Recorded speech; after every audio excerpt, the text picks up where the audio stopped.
Car मानतो की आज पुन्हा एकदा तू आम्हाला एकत्र केलंय आणि आम्ही विश्वास ठेवतो की तू आमच्यामध्ये आहे.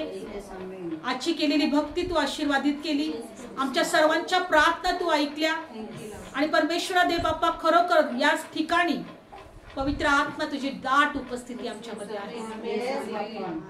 देवा आता प्रार्थना करतो जे काही वचन आम्ही घेऊ आजच्या या वचनांद्वारे तू आमच्याशी बोल.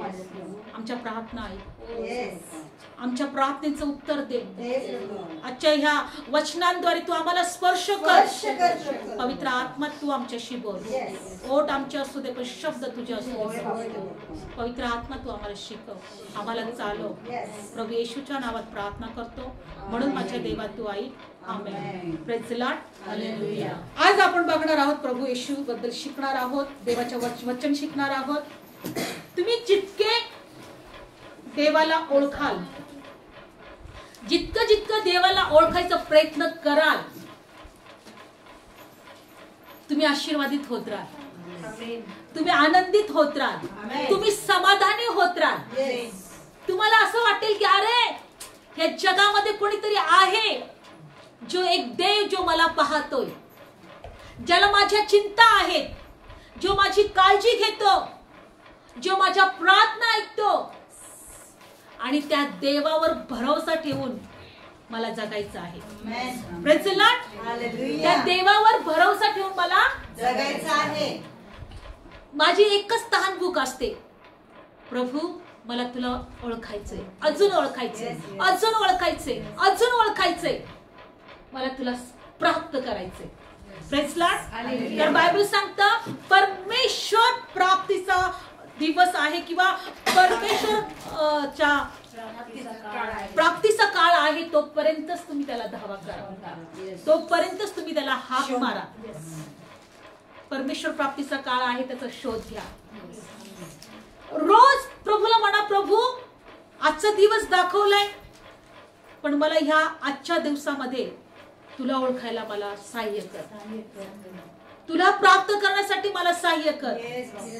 Praise the Lord. बघा माझा विश्वास आहे की तुमच्या जीवनामध्ये सर्व चिंता दूर होतील, सर्व निराशा दूर होतील. तुम्ही म्हणाल माझा देव आहे माझ्या बरोबर, माझा देव माझ्या दुःखानंदात बदलेल, माझा देव मला बरं करेल, माझा देव माझा आजार, माझ्या लेकरांचा आजार बरा करेल.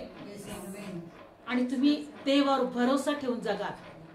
Praise the Lord. आणि कारण बायबल मध्ये दिलेलं आहे की तो प्रत्येक आत्म्यांचा जीव देव आहे. प्रत्येक आत्म्यांचा काय आहे? देव आहे. प्रत्येकाचा तो देव आहे. बघा बायबल मध्ये दिले की योहान शुभवर्तमान 3रा अध्याय आपण काढणार नाही, फक्त ऐका.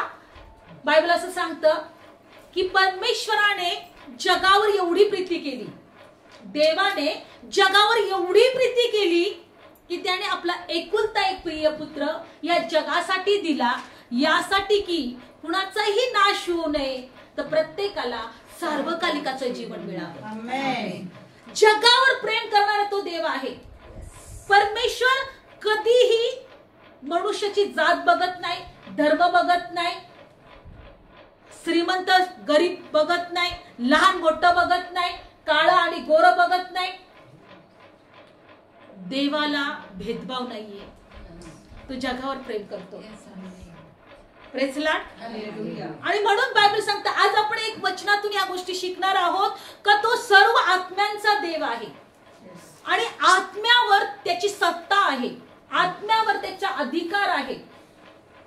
Praise the Lord. आज देव आम्हाला शरीरानेच नाही तर आत्म्याने ओळखतो.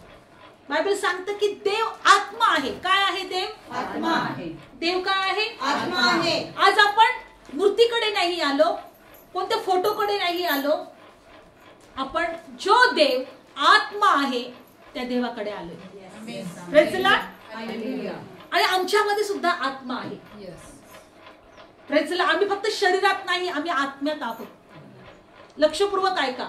बायबल सांगतं मनुष्य जीव, आत्मा आणि शरीर या 3 गोष्टींनी बनलेला आहे. म्हणा जीव, जीव, आत्मा, आत्मा, शरीर, शरीर. थोडक्यात तुम्हाला समजावते. समजा मनुष्य जर मेला, हो की नाही, तर काय होतं? आत्मा निघून जातो, त्याचं शरीर थंड पडतं, थोडा वेळ त्याच्यामध्ये जीव पण असतो. थोडंपाशी तडपड तडपड तडपड थोडं होते बघा. समजा ऍक्सिडेंट झाला, एखाद्याचा माणसाचा अवयव जर बाहेर पडला तर तो असा असा हलतो. तो अवयव जर तुम्हाला माहित असेल तर तो अवयव असा हलतो. तो त्याच्या शरीरापासून त्याच्या आत्म्यापासून वेगळा झालेला असतो, पण त्याच्यामध्ये जीव असतो. भाजी जोपर्यंत मुळासकट असते ती जमिनीवर, तिच्यामध्ये जीव असतो. पण सकाळपासून संध्याकाळ दुसऱ्यापर्यंत तिला जर त्या मुळासकट उपटली तर काय होतं, ती पूर्ण निर्जीव होते. तिच्यामधला जीव निघून जातो. भाज्यांमध्ये फक्त जीव आहे, पण आमच्यामध्ये एक आत्मा आहे. आणि आज बघणार आहोत आपण, जर आपल्यामध्ये जर आत्मा आहे तर आमचा देव पण आत्मा आहे आणि तो सर्व आत्म्यांचा देव आहे. म्हणून देवाने असा हे केला, योजना केली का आमचा नाश होऊ नये. कारण की बायबल सांगतं पापाचं वेतन मरण आहे, पण देवाचं कृपादान सार्वकालिकाचं जीवन आहे. देवाचं कृपादान सार्वकालिकाचं जीवन आहे. आणि म्हणून देवाने आपल्या प्रिय पुत्राच्या द्वारे आम्हाला सार्वकालिकाचं जीवन दिलंय. काय दिलंय? सार्वकालिकाचं जीवन. आणि जेव्हा तुम्ही त्या सार्वकालिकाच्या जीवनावर विश्वास ठेवाल, त्या सार्वकालिकाच्या जीवनामध्ये तुम्ही आनंद कराल, त्या सार्वकालिकाच्या जीवनासाठी देवाला धन्यवाद द्याल, देवाचे उपकार मानाल, तर तुमच्या सर्व प्रार्थनेचं उत्तर तुम्हाला मिळेल. पण तुम्ही असं म्हणाल का नाही, माझ्या प्रार्थनेचं पहिले उत्तर मिळेल, नंतर ते सार्वकालिक जीवन आहे किंवा नाही याच्यावर मी विश्वास ठेवेल, तर प्रार्थनेचं उत्तर कुठं तरी तुम्हाला मिळणार नाही. कारण बायबल काय सांगतं की तू अगोदर त्याचं राज्य, त्याचं नीतिमत्व मिळवायला झट, त्यानंतर तुम्हाला सर्व काही. देवाचं राज्य ज्याच्याद्वारे आपल्याला सार्वकालिक जीवन आहे, ते राज्य परमेश्वराने आपल्याला दिलेलं आहे, ते सार्वकालिक जीवन आपल्याला दिलेलं आहे. म्हणून मी तुम्हाला सांगते की जेव्हा तुम्ही सकाळी उठाल, ज्या देवाने तुम्हाला निवडले, सार्वकालिक जीवनासाठी निवडले आणि त्यासाठी त्याने आपल्या प्रिय पुत्राला दिलेला आहे, त्या सार्वकालिक जीवनासाठी प्रभूला रोज धन्यवाद द्या. असं सकाळी उठून म्हणू नका आताचा दिवस आता परत बाई आज सकाळी आज काय करू, नाश्त्याला काय करू, दुपारच्या जेवणाला कोणती भाजी करू, संध्याकाळची कोणती भाजी करू, आज मला इकडं जायचंय, मला हे काम पडलंय, माझ्या जीवनात ह्या सगळे त्रास आहेत. आशाने उठू नका, अशा प्रकारे उठू नका. देवाला म्हणा प्रभू धन्यवाद, तुम्हाला आजचा दिवस दिलाय. म्हणून मी तुम्हाला सांगते, बायबल मध्ये दिले, काढणार नाही, उपदेशक मध्ये असं दिलंय की जसा एखादा मजूरदार आपल्या मजुरीचा दिवस भरून देतो ना, तसं आमच्या आयुष्याचे दिवस आम्हाला देवाला भरून द्यायचे. मजूरदाराला नंतर काय मिळते? मजुरी मिळते. काय मिळते? मजुरी. आम्हाला पण ते वेतन प्रभू दिलेलं आहे, देणार आहे. Praise Lord. म्हणून जोपर्यंत आमच्या आयुष्याचे दिवस आहेत तोपर्यंत एकच म्हणा, प्रभू मला तुझ्यावर प्रेम करायचंय. परमेश्वरा तू माझा देव आहे आणि परमेश्वरा माझा तुझ्यावर विश्वास आहे आणि मला तुझ्या आश्रयामध्ये राहायचंय, तुझ्या कृपेत राहायचंय, तुझ्या उपस्थितीत राहायचंय, मला तुला शोधायचंय. रोज म्हणा प्रभू मला माझी नजर तुझ्याकडे लावायचंय, माझं हृदय तुझ्याकडे लावायचंय. नाहीतर त्या शेजारच्यांनी काय केलं, तिने मला असंच तोंड वाकडं केलं आहे ना, तिने मला शिव्याच दिल्या, ती माझ्याशी नीट वागतच नाही, आहे की नाही. आमचे दिवस असेच चालले, याने काय केलं आणि त्याने काय केलं. Praise Lord. लक्षपूर्वक ऐका, आम्ही एक एक दिवस आमचा फुकट घालवत आहे, वेस्ट घालवत आहे. तो आज आपण बघणार आहोत, तो आमचा देव आहे. Praise Lord. काढूया वचन आपण. बायबल सांगतं की ज्या वेळेस याईरची मुलगी मेली, प्रेज लॉर्ड, याईरची मुलगी जी होती, ज्यावेळेस ती दुःखी होती, आजारी होती. काय होती ती? आजारी होती. आणि त्यांनी खूप सारे दवाखाने, डॉक्टर सगळं केलं होतं. येशूविषयी त्याने जेव्हा ऐकलं तो प्रभू येशूकडे आला. लूक शुभवर्तमान 8वा अध्याय 41 वचन वाचूया. लूक शुभवर्तमान 8वा अध्याय आणि 41 वचन. काढलं वचन? बघा हा कशा प्रकारे प्रभू येशू ख्रिस्ताकडे येतो. ऐकायला येते सर्वांना? कारण 41 वचन. तेव्हा पहा याईर नावाचा कोणी माणूस आला, तो तर सभास्थानाचा अधिकारी होता आणि त्याने येशूच्या पाया पडून तू माझ्या घरी यावे अशी त्याला विनंती केली, कारण त्याला सुमारे 12 वर्षाची एकुलती एक मुलगी होती आणि ती मरणास टेकली होती. मग तो जात असता लोक समुदाय त्याच्याजवळ दाटी करीत होता. बायबल सांगतं एक माणूस जो सभास्थानाचा अधिकारी होता तो येशूच्या पाया पडून म्हणाला, तू माझ्या घरी यावे कारण माझी मुलगी मरणास टेकली आहे. Praise the Lord. आणि बायबल मध्ये दिलेलं आहे की प्रभू येशूने त्याची विनंती ऐकली. प्रभू येशू त्याच्या घरी जायला लागला. काय झाला? घरी जायला निघाला. तो काय म्हटला, येशू माझ्या घरी ये, माझी मुलगी खूप आजारी आहे, एवढी आजारी की ती मरणास टेकली. आणि बायबल सांगतं की येशू त्याच्या घरी जायला निघाला. आणि पुढे काय झालं आपण 49 डायरेक्ट वाचूया. 49 वचन वाचूया. तो अजून बोलत आहे इतक्यात सभास्थानाच्या अधिकाऱ्याच्या इथून कोणीतरी आला आणि म्हणाला, तुझी मुलगी मरण पावली आहे, गुरुला आणखी श्रम देऊ नका. लक्षपूर्वक ऐका. याईर येशूकडे आला, येशूला प्रार्थना करू लागला, प्रभू माझी मुलगी मरणास टेकली आहे, ती आजारी आहे, माझ्या घरी चल, माझ्या मुलीला बरं कर. येशूला माहित होतं किती विश्वासाने तो आलाय. येशूला माहित होतं त्याच्या जीवनातले त्रास, येशूला माहित होतं त्याची सर्व चिंता, त्याचं दुःख. पण बायबल मध्ये दिलंय तो बोलत असतानाच त्या सभास्थानाच्या घरातून कोणीतरी आलं. काय झालं? आणि तो काय म्हटला, तुझी मुलगी मेली आहे, गुरुजीला आणखी श्रम देऊ नको, गुरुला आणखी श्रम देऊ नको. लक्षपूर्वक ऐका. पण बायबल काय सांगतं 50. पण येशूने ऐकून त्याला उत्तर दिले, भिवू नको, विश्वास मात्र ठेव, म्हणजे ती बरी केली जाईल. येशूकडे आल्यानंतर ती मुलगी मेली. काय झालं? मेली. असं व्हायला पाहिजे होतं का? नाही ना. बायबल सांगतं ती मेली. पण सगळ्यात महत्वाचं, त्या याईरनी जो घराकडून ज्याने प्रत्यक्ष आपल्या डोळ्यांनी पाहून त्या मुलीला आला होता त्याच्यावर विश्वास नाही ठेवला.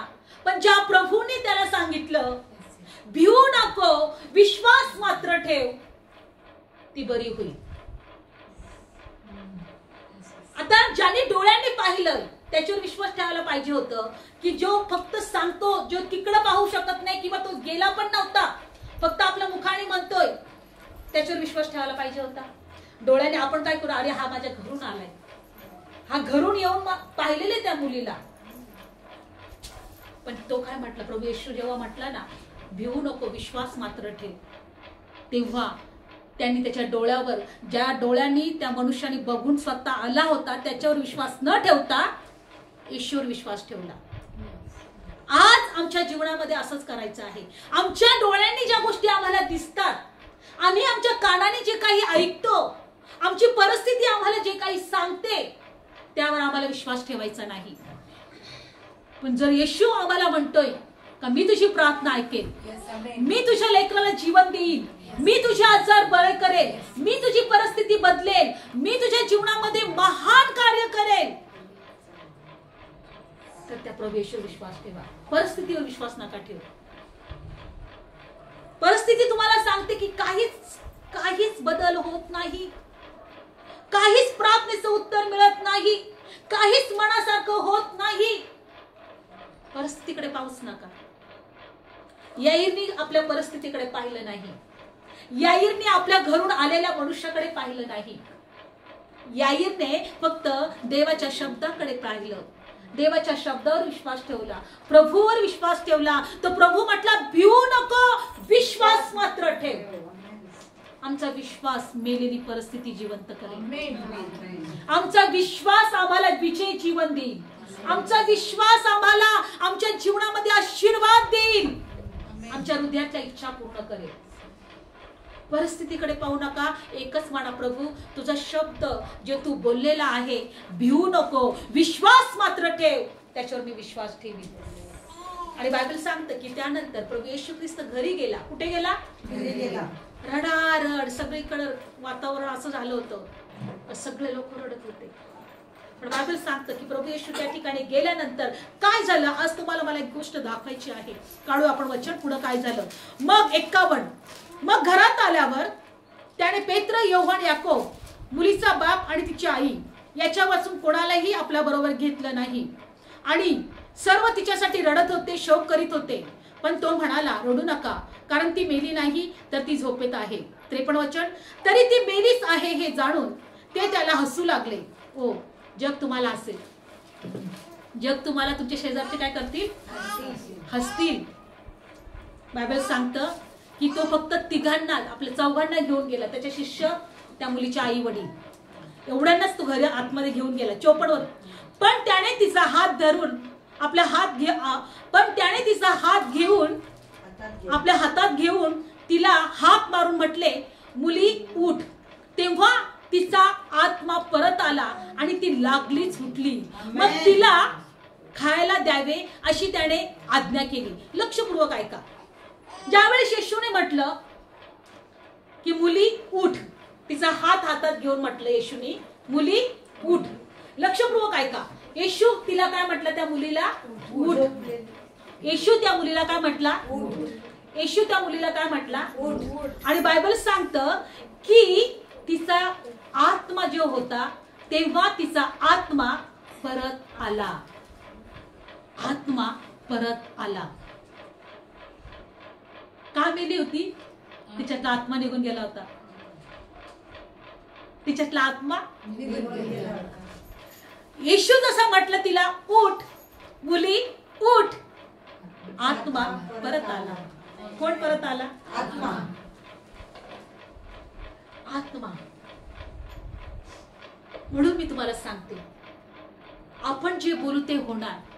आत्मा ऐकत आहे, पवित्र आत्मा ऐकत आहे, मनुष्याचा आत्मा ऐकत आहे. तुम्ही त्या आत्म्याला गोष्टी ऐकवा. Praise Lord. आत्म्याला ते ऐकवा. आत्मा देवाचा ऐकतो. आत्म्याला देवाची भाषा कळते. तो आत्मा तिथे त्याच्यामध्ये परत आला आणि म्हणून ती जिवंत झाली. जसा प्रभू येशू म्हटला मुली उठ, आत्मा आला. आत्मा बाहेर गेला होता म्हणून ती मेली होती. तुमचा आत्मा तुमच्यामध्ये आहे, आमचा आत्मा आमच्यामध्ये आहे, म्हणून आम्ही जिवंत आहोत. पण त्या आत्म्याला प्रभूची भाषा कळते बरं का. Praise Lord. त्या आत्म्याला कोणाची भाषा कळते? प्रभूची. परिस्थितीकडे पाहू नका. लोक हसत होते कारण ती म्हटलं, प्रभू म्हटला ही मुलगी झोपली आहे. लोक हसत होते, अरे काय म्हणतोय हा. पण त्या प्रभू जसं त्या मुलीला म्हटला मुली उठ, तो आत्मा परत आला. कोण परत आला? आत्मा. मला माहित होतं खूप दिवसापासून हे वचन. येशूने याईरच्या मुलीला जिवंत केलं, पण मला माहित नव्हतं तिच्यातून आत्मा निघून गेला होता. आणि येशू जसा बोलला तो आत्मा तिच्यात परत आला. म्हणजे आत्मा ऐकतो. आत्म्याला आज्ञा दिली पाहिजे. आत्म्याला आपण बोललं पाहिजे. आत्मा कार्य केल्याशिवाय राहत नाही. आत्मा ऑर्डर दिली पाहिजे त्याला. आत्मा ही परत येईल. आपण जेव्हा बोलतो तेव्हा आत्मा कार्य करतो. लक्षपूर्वक ऐका. कारण मगाशीच म्हटलं देव आत्मा आहे आणि आम्ही पण जिवंत आहोत, कारण आम्ही पण कोण आहोत? आत्मा आहोत. आमच्यामध्ये काय आहे? आत्मा आहे. आत्मा आहे. परिस्थितीकडे पाहू नका, देवाच्या सामर्थ्याकडे पहा, देवाच्या उपस्थितीकडे पहा, देवाच्या गौरवाकडे पहा, देवाचा जिवंतपणाकडे पहा. तो आमच्या प्रार्थनेचं उत्तर देईलच देईल हे तुम्ही पहा. परिस्थितीकडे न पाहता जेव्हा तुम्ही बोलाल तो आत्मा तुमच्यामध्ये कार्य करेल. Praise Lord. कारण बायबल सांगतं की तो प्रत्येक देहाच्या आत्म्यांचा देव आहे. Praise Lord. परमेश्वर प्रत्येक देहाच्या आत्म्यांचा असं दिलेलं आहे. गणना 27:16 अध्याय. गणना 27:16 अध्याय. पटकन वाचूया, आपण दुसऱ्या वचनाकडे जाऊया. आज आपण या वचनामध्ये बघत आहोत की ज्या देवावर आपण विश्वास ठेवत आहे तो देव आत्म्यांचा देव आहे. परमेश्वर सर्व देहाच्या आत्म्याचा देव याने एका मनुष्याला मंडळीवर बस. नेमून ठेवावे. परमेश्वर सर्व देहाच्या आत्म्यांचा देव देव. परमेश्वर सर्व देहांच्या आत्म्यांचा देव. तुम्हाला माहिती आहे, आत्म्याला नसतं जात, नसतं धर्म, नसतं भाषा, कोणत्याच गोष्टी नसतात. सगळं काही आहे ते शरीराला आहे.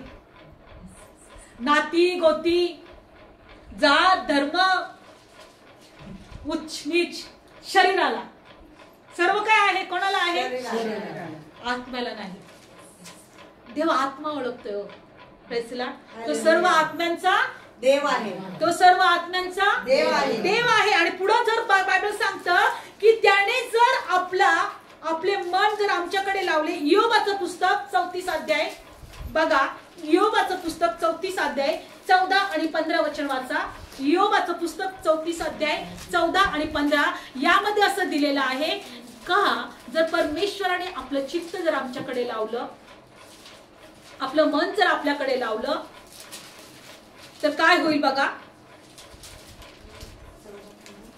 हा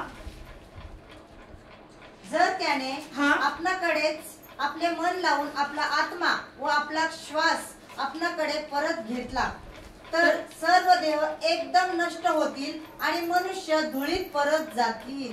लक्षपूर्वक ऐका. जो सर्व आत्म्यांचा देव आहे त्याने जर असं ठरवलं का मनुष्यामध्ये जो आत्मा आहे, जो श्वास आहे तो मी काढून घेतो. लक्षपूर्वक ऐका. तर जगातले प्रत्येक मनुष्य धुळीत जाईल. काय होईल? धुळीत कुठं जाईल? धुळीत जातील. मग आमचं जगणं न मरणं कोणावर अवलंबून आहे? देवावर. कोणावर अवलंबून आहे? देवावर. तरी आम्ही या देवावर अवलंबून जगत नाही. तरी आम्ही देवावर अवलंबून जगत नाही. तरी आम्ही देवावर भरोसा ठेवून जगत नाही. बायबल सांगतं की त्याने आपल्याकडे जर मन लावलं, अरे हे लोकांचा श्वास आणि आत्माचा मी परत घेतो, तर आम्ही सर्व एका क्षणात धुळीत मिळून. म्हणजे आमचा श्वास आणि जीवन त्या देवापासून आहे. येस. कुणापासून आहे? देवापासून. कधीच देवाला म्हणू नका का प्रभू याचं असं ना माझं तसं, तो तसं ना ती तशी. कधीच म्हणू नका. सगळं त्याच्या हातात आहे. बायबल सांगतं का मी कुंभार आहे आणि तुम्ही कोण आहात? माझ्या हाताचं काम. काय आहे? देवाच्या हाताचं काम. देवाच्या हाताचं काम आहोत. आता कुंभाराला भांड कसं बनवायचं त्याच्यावर अधिकार असतो. त्याला मर्जी पाहिजे तशी त्या मर्जीप्रमाणे करतो की नाही कुंभार? Yes yes. काही मडकं बनवतो, काही काय काय काय काय भांडे बनवतो. प्रत्येक वेगवेगळे भांडे कुंभार बनवतो ना. आणि जर एखादं जर भांड बिघडलं तर परत गोळा करतो. काय करतो कुंभार? गोळा करतो, तोडून टाकतो. पण प्रभू आपल्याला आपण बिघडलं तरी मोडत नाही बरं. Yes yes. Praise the lord. Hallelujah. तो वाट पाहतो सरळ व्हायचे. हालेलुया. इर्मिया 18 मध्ये दिले की प्रभू आमचा कुंभार आणि आम्ही त्याच्या हाताचे काम आहोत. माती आहोत. आम्ही त्याच्या हातातली काय आहोत? माती आहोत. माती कधी कुंभाराला म्हणेल का मला तू असं का बनवलं? नाही. माती कधी अशी म्हणेल का तू मला याच्याकडे का पाठवलं? नाही. तुम्हाला याच्या हातात का विकलं? नाही. माती जर म्हणू शकत नाही तर प्रभू आपण प्रभूला कसं म्हणू शकतो? आहे की नाही? म्हणून जर तो आमच्या जीव आत्म्यांचा देव आहे आणि जर त्याने ठरवलं तर आमचा जीव आणि आमचा आत्मा त्याच्याकडे घ्यावं तर आम्ही सर्व धुळीत मिळू. त्यांनी ठरवलं. सगळं त्याच्याच हातात आहे आमच्या जीवनाचं. आपण पाहत आहोत की तो जीव आणि श्वास देणारा देव आहे. येस. आमेन. याईरची कन्या मेली, तिचा आत्मा निघून गेला, पण येशू म्हटला की मुली उठ, आणि तिच्यामध्ये आत्मा आला. तिच्यामध्ये काय आला? आत्मा आला. आत्मा आला. आणि म्हणून आज आम्हाला आमच्या देवावर विश्वास ठेवायचा आहे की ज्या देवाने आम्हाला जीव आणि आत्मा दिलेला आहे आणि ज्या देवाने आम्हाला ह्या पृथ्वीवर ठेवलेला आहे, आमच्या आयुष्याचे दिवस ज्याने वाढवलेले आहे, त्याच्यामुळे आम्ही आमच्या आयुष्याचे दिवस पाहतोय, त्याच्यामुळे आम्ही आमच्या आयुष्याचे दिवस जीवन जगत आहोत, तर ते व्यर्थ घालवायचे नाही. येस. तर ते दिवस आम्हाला व्यर्थ घालवायचे नाही. बायबल सांगतं तुम्ही ह्या जगामध्ये, या जन्मामध्ये, या जीवनामध्ये तुम्ही जे काही कराल त्याचं प्रतिफळ तुम्हाला सार्वकालिकासाठी. Yes. एक चान्स आहे तुमच्या हातामध्ये, एक संधी आहे तुमच्या हातामध्ये, माझ्या हातामध्ये. तर या जीवनामध्ये, त्या सार्वकालिक जीवनासाठी मला सगळं करून ठेवायचंय, मला मिळवून ठेवायचंय. मग तुम्ही इतरांसाठी प्रार्थना केलेला त्याचं फळ तुम्हाला तिथं मिळेल. तुम्ही इतरांसाठी देवाचं नाव सांगाल, त्याचा आत्मा जिंकला जाईल, त्याचं फळ तुम्हाला मिळेल. तुम्ही देवाला शोधाल, त्याचं फळ तुम्हाला तिथं मिळेल. तुम्ही प्रार्थना कराल, देवाचं वचन वाचत राहाल, देवाच्या उपस्थितीमध्ये राहाल, त्याचं फळ तुम्हाला सार्वकालिकाच्या जीवनात मिळेल. असं कधी म्हणू नका मी एवढ्या प्रार्थना करते, एवढं देवाच्या उपस्थितीमध्ये येते, मी इकडं धावपळ करते, तिकडं धावपळ करते, मी हे सगळं काही करते आणि तरीही मला माझ्या प्रार्थनेचं उत्तर मिळत नाही, असं कधी म्हणू नका. तुमचा श्वास आणि आत्मा त्याने काढून घेतला तर तेही तुम्ही करू शकत नाही. Praise the Lord. तेही तुम्ही करू शकत नाही. Praise the Lord. Yes, sister. तेही तुम्ही करू शकत नाही. एक लक्षात ठेवायचंय, मला सार्वकालिक जीवन मिळणार आहे. बायबल सांगतं तिथं तुमची धन संपत्ती, तिथं गंज लागत नाही आणि कसर पण खात नाही. किती लोकांनी स्वर्गात धन संपत्ती साठवून ठेवली, ती तुम्हाला सार्वकालिक साठी. मी धन संपत्ती साठवायची सुरुवात केली. Hallelujah. Praise the Lord. Hallelujah. तुम्ही किती साठवायची का नाही साठवायची आता ते तुमच्या हातात. सैतान आणि ह्या जगामध्ये आणून आम्हाला इतकं टेन्शन दिलं, इतका चिंता दिल्या, तितक्या सगळ्या गोष्टी आमच्या, इतकं ओझं आमच्यावर दिलंय का आम्ही त्या गोष्टी तिथं मिळवायसाठी, काय मिळवायचे आम्हाला तिथं वरती, तेच विसरून गेले, तेच विसरून गेलोय. तरी प्रभू म्हणतो, अहो दुःखाच्या ओझेने लादलेल्या माझ्याकडे या, मी तुम्हाला विसावा देईन. तुमच्या सर्व चिंता तुम्ही काय करा, माझ्या पायाजवळ टाका. माझे जो हलके आणि सोयीचे आहे ते तुम्ही घ्या. देवाचं ओझं एकच आहे का तुम्ही एकमेकांसाठी प्रार्थना करा. देवाचं ओझं एकच आहे, तुम्ही देवाला शोधा. देवाचं ओझं एकच आहे का जो देव तुमचा परमेश्वर आहे, ज्याच्याद्वारे तुम्ही जिवंत आहे, त्याच्यावर प्रेम करा. Praise the Lord. कारण देवाची पहिली आज्ञा आहे, तू संपूर्ण जीवाने, मनाने, शक्तीने, अंतःकरणाने तुझा देव परमेश्वर याच्यावर काय कर, प्रीती कर. प्रीती कर. संपत्ती साठवा. स्वर्गामध्ये संपत्ती साठवा. तिथे गेल्यावर बोलू नका पॉवर शिट तुमच्याकडे खूप आहे, माझ्याकडे काहीच नाही. Praise the Lord. संपत्ती साठवायचा प्रयत्न करा तिथं. एकदा श्वास आणि आत्मा प्रभू म्हणतो मी जर काढून घेतलं, सगळे क्षणामध्ये काय होतील, आणि म्हणून बायबल सांगतं की जगातला बाप जर आम्हाला शिक्षा देतो तर स्वर्गातला बाप पण शिक्षा देतो. बरं का, हे दिलेले. जगातल्या बापाची शिक्षा किंवा कशासाठी असते माहिती का? समजा विचार करा, जर मी समजा काही चुकीच्या वाईट वागलो नाही का, तर आमचा जगातला बाप, आम्ही लहान असताना आम्हाला फटके देईल की नाही, मारेल की नाही, काठी घेईल की नाही. माझी लेकरं जेव्हा लहान होती, जेव्हा चिखलात पडायचे त्यांनी हातसून मारायचे त्यांना, तिकडे गेलंच का. चिखलात पडायचे किंवा गुडघ्यावर पडायचे, धावलेच का तुम्ही, धावला नसतं तर पडला नसता, अजून मारायचं. काही शिक्षा केली तर आई किंवा वडील आपल्या लेकरांना मारतात. तसं बायबल सांगतं जे स्वर्गातील बाप आहे तो सुद्धा आम्हाला शिक्षा देतो कधी कधी. पण त्याची शिक्षा कशासाठी आहे माहितीये? आम्ही पवित्र बनावा यासाठी आहे. कशासाठी आहे असं दिलेलं आहे एका वचनामध्ये. काढूया आपण वचन. इब्री लोकास पत्र 12वा अध्याय किंवा 9 किंवा 12, 9 ते 12. इब्री लोकास पत्र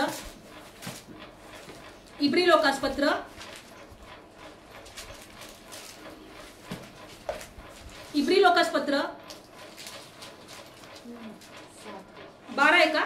12 आहे. 12 आणि 9 ना. लक्षपूर्वक ऐका देवाचं वचन काय सांगत आहे.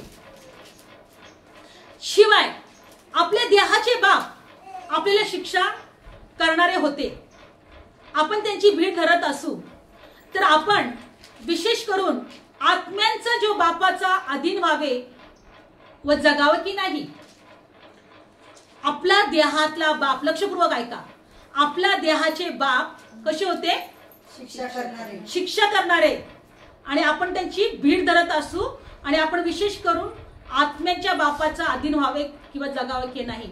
तर लक्षपूर्वक ऐका, आपल्या देहाचे बाप आपल्याला शिक्षा करणारे होते. कोणाचा बाप लहानपणी त्यांनी माती खाल्ली, दगड खाल्लं तर त्याला शिक्षा नव्हती करत. कोणाला तरी मारून आला, कोणाच्या जर डोक्यात दगड टाकला तर बाप आपल्या लेकरांना मारेलच ना. अभ्यास नव्हता केला, तुझा बाप मारत होता की नाही? नापास झाले, बाप मारत होता की नाही? मारतो की नाही नापास झाला तर? एवढं शिकवलं तुला, वर्षभर मी तुला एवढा काय सगळा पुरवठा केला आणि गाढवा तू नापास झालास, काठी घेत होता की नाही? बायबल सांगतं की देहाचा बाप, आपले देहाचे बाप आपल्याला शिक्षा करणारे होते आणि तरी आपण त्यांची भीड धरत होतो. तर आपण विशेष करून आत्म्यांचा जो बाप आहे त्याच्या अधीन व्हावे आणि जगावे की नाही, देवाच्या अधीन होऊन जगावे की नाही. तो आमचा आत्म्याचा बाप आहे. जगामध्ये आहे तो आमच्या देहाचा बाप आहे. Praise the Lord. पण परमेश्वर आमच्या आत्म्याचा बाप. म्हणून बायबल सांगतं की आमचं काही चुकत असेल तर तो आम्हाला शिक्षा करू शकतो. असं म्हणू नका की माझ्या बापाने मला कोणत्याच प्रकारची शिक्षा नाही केली पाहिजे. बायबल सांगते की ज्याला शिक्षा मिळत नाही तो मुलगा नाही, तो दास आहे. असं दिलं याच वचनामध्ये जर तुम्ही वाचलं तर, जो शिक्षा वाचून राहतो तो दास आहे, तो मुलगा नाही. पण ज्या लेकराला शिक्षा मिळते तो बाप आहे खरा, तो त्याचा बाप आहे. Praise the Lord. म्हणून मला तुम्हाला सांगायचं आहे, काही गोष्टी जर आमच्या मनाविरुद्ध घडल्या, काही गोष्टी जर आम्हाला पाहिजे त्या मिळाल्या नाही, आम्हाला चिंता टेन्शन आलं, त्या बापाकडे जा, प्रभू मला क्षमा कर, प्रभू मला क्षमा कर. प्रभू परमेश्वराने ह्या वचनात असं सांगितलंय, तुमचा देहाचा बाप जर तुम्ही चुकत असताना तुम्हाला शिक्षा करत होता तर मी तुम्हाला शिक्षा करू नये का? लक्षपूर्वक ऐका, असं समजूच नका आमचा परमेश्वर आम्हाला शिक्षा. काहीतरी माझ्या गोष्टी चुकतात, काहीतरी माझ्याकडून अशा काही गोष्टी होतात. मी नेहमी म्हणत असते, प्रभू माझ्याकडून ज्या काही गोष्टी चुकत आहेत त्या माझ्यापासून दूर कर. स्वतःच्या चुका कोणाला दिसतात? बायबल सांगतं असं. स्तोत्रसंहिता लिहिणारा म्हणतो, प्रभू स्वतःच्या चुका कोणाला दिसतात, पण आमच्या चुका ज्या आम्हाला दिसत नाही त्या प्रभू आमच्यापासून दूर कर. आम्हाला असं बोलायचंय प्रभूला, आम्हाला असं बोलायचंय देवाला. तो आमचा आत्म्यांचा बाप आहे. का आहे तो? आमच्या आत्म्यांचा बाप आहे. आणि म्हणून बायबल मध्ये दिलेला आहे की तो परमेश्वर जो आत्म्यांचा बाप आहे तो आम्हाला आमच्या प्रार्थना ऐकायला समर्थ आहे, आमच्या जीवनामध्ये कार्य करायला समर्थ आहे. जसा तो याईच्या कन्याला म्हटला, मुली उठ, आणि आत्मा त्याच्यामध्ये आला, तसा तो आत्म्यांवर अधिकार करायला समर्थ आहे. Praise the Lord. विश्वास ठेवा. बायबलमध्ये एका वचनामध्ये असं दिलेलं आहे का तो आजार पण पाठवतो यासाठी की मनुष्याने त्या देवाला ओळखावं, त्याला शोधावं. आणि म्हणून आज एकच आपल्याला हा विश्वास ठेवायचा आहे की ज्या देवाने आपल्यासाठी सार्वकालिक जीवन देण्यासाठी आपल्या एकुलता एक प्रिय पुत्राला पाठवलं, तो आम्हाला सर्व काही देणार आहे. Praise the Lord. तो आम्हाला सर्व काही देणार आहे. फक्तच त्या बापाला एकच म्हणायचं, प्रभू मला तुझी गरज आहे. काढू ते वचन आपण, रोमकारास पत्र, ज्याने आपला एकुलता एक पुत्र राखून न ठेवता जगासाठी दिला, तो सर्व काही देणार नाही का? म्हणा, प्रभू तू सर्व काही देण्यास समर्थ आहे. प्रभू तू सर्व काही द्यायला समर्थ आहे.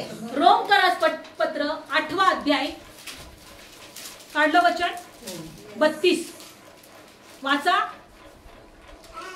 सर्वांनी वाचा. आपल्या पुत्राला देखील राखून ठेवले नाही तर आपल्या सर्वांकरिता त्याला देऊन टाकले, तो त्याच्या बरोबर आपल्याला सर्व गोष्टी कशा देणार नाही? त्याच्या बरोबर तो आपल्याला सर्व गोष्टी कशा देणार नाही.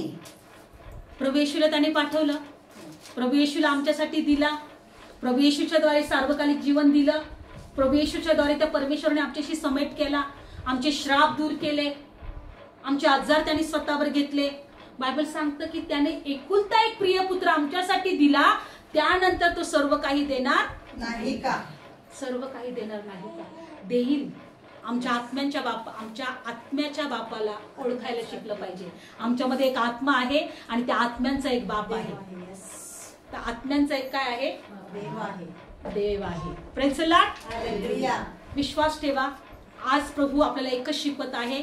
याईरनी कशावर विश्वास ठेवला? देवाच्या शब्दावर. त्यांनी परिस्थितीवर विश्वास ठेवला नाही. आज आपण परिस्थिती नाही बघायची. आपल्या घरात काय त्रास आहे, एक देव आहे तो मला आशीर्वाद देईल. एक देव आहे तो माझी प्रार्थना ऐकेल. एक देव आहे तो माझी चिंता दूर करेल. एक देव आहे तो माझे अश्रू पुसेल. पण जोपर्यंत मी जिवंत आहे तोपर्यंत मी स्वर्गामध्ये धन साठवून ठेवी. कुठं धन साठवून ठेवी? स्वर्गामध्ये. आमचं चांगलं वागणं सुद्धा स्वर्गामध्ये धन. आत्म्यात बायबल सांगतं देहाची कर्म नाश पावतील, पण आत्म्याची जे फळं आहेत त्यांना सार्वकालिकाचं जीवन आहे. आत्म्यात जगणं म्हणजे बायबलमध्ये दिले ते सुद्धा स्वर्गामध्ये संपत्ती साठवण्यासारखं आहे. एकच विश्वास ठेवा, प्रभू जोपर्यंत मी जिवंत आहे त्या स्वर्गामध्ये संपत्ती साठवायला मला सहाय्य कर. Praise the Lord. स्वर्गामध्ये संपत्ती साठवायला मला सहाय्य कर. कारण की मला हा आयुष्य प्रभूने पृथ्वीवर मला घर बांधण्यासाठी नाही, मोठ्या मोठ्या गोष्टी घेण्यासाठी नाही, सगळ्या वस्तू जमा करण्यासाठी नाही, तर ते जीवन प्राप्त करण्यासाठी निवडले. Praise the Lord. आणि ते जीवन जर तुम्ही प्राप्त करत असाल त्यानंतर तुम्हाला सगळं काही मिळणार नाही का? ज्याने आपला एकुलता एक प्रिय पुत्र राखून न ठेवता तुमच्यासाठी दिला, तो त्यानंतर तुम्हाला सर्व काही द्यायला तयार नाही का?